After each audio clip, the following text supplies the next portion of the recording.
What's going on, guys? DJ Dina here, bringing you yet another video.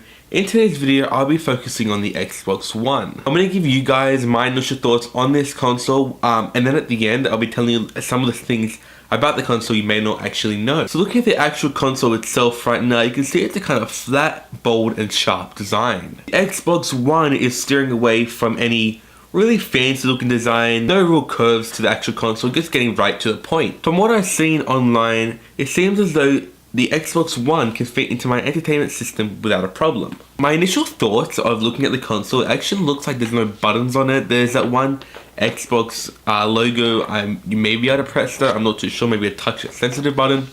But just from looking at it, it doesn't actually look like there's any buttons.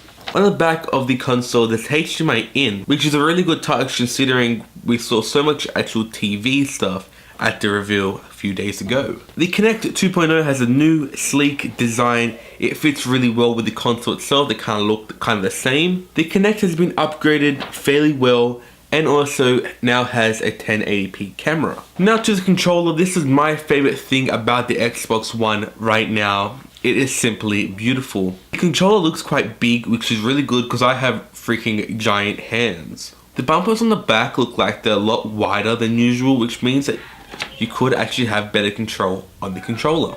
So that's my thought on the look of everything from the Xbox One. Now let's get into kind of like the specs. Now to list some of the specs on the console, it has a 500GB hard disk drive, 8GB RAM, 8 core CPU, and also now has a Blu-ray and DVD combo drive. It's pretty much almost identical to the PS4. Looking at the internals of this console, it does look like it will be a very powerful machine, but we're just going to have to get our hands on it and see it for ourselves to see how good it actually is.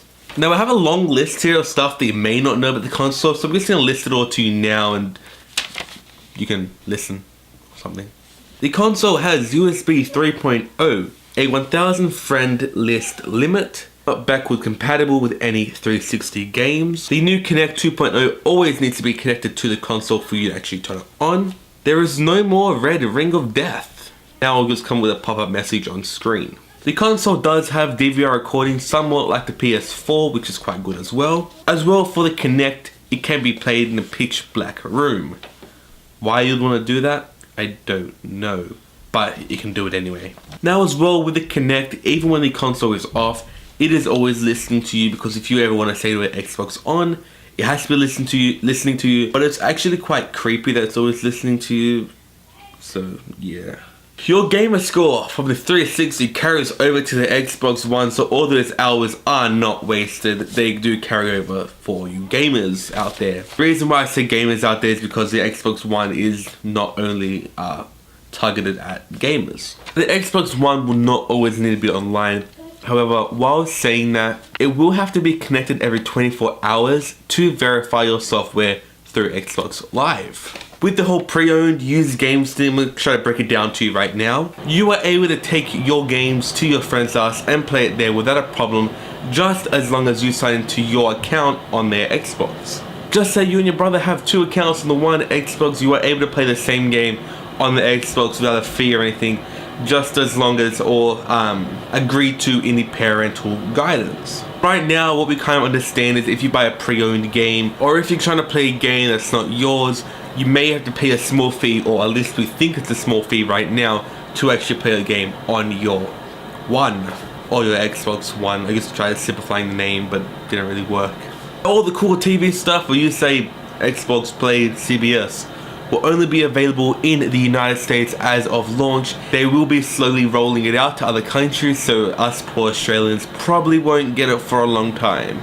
But Xbox Live arcade games will not transfer over to the Xbox One, so all those games you have bought cannot be transferred over.